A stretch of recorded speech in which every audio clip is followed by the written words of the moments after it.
భవన్లో పరంవీర్ రాష్ట్రపతి కరీంనగర్ జిల్లా సైదాపూర్ మండలం వెన్నంపల్లికి చెందిన యువ క్రికెటర్ పేరాల అమన్ రావు ఐపీఎల్లో చోటు దక్కించుకున్నారు. ఇటీవల జరిగిన వేలంలో 21 ఏళ్ల ఈ యువ ఆణిముత్యాన్ని 30 లక్షలకు రాజస్థాన్ రాయల్స్ కొనుగోలు చేసింది.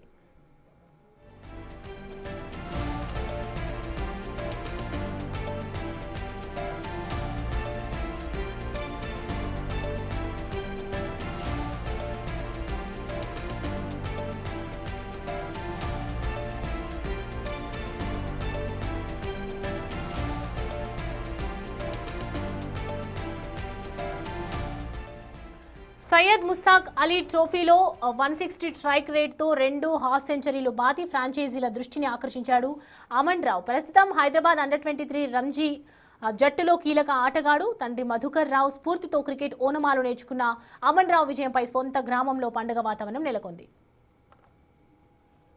రోజు నాకు చాలా ఆనందమైన దినం.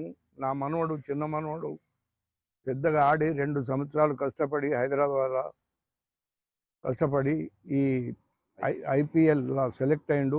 అది తెలిసినాక మేము మా కుటుంబం మా దగ్గర అందరం సంతోషంగా ఉన్నాం. ఇంకా పైకి రావాలని కోరుతున్నాం. మా అబ్బాయి మా మనవడి తండ్రి మధుకర్ రావు కూడా అమెరికాలో 10 ఏళ్ళు వచ్చిండు. ఇప్పుడు హైదరాబాద్లో సెటిల్ అయ్యి రియల్ ఎస్టేట్ వ్యాపారం చేసుకుంటాడు. అతడు కూడా మంచిగానే ఉన్నాడు. మా అబ్బాయి ఇంకా పైకి రావాలని భగవంతుని కోరుతున్నాడు.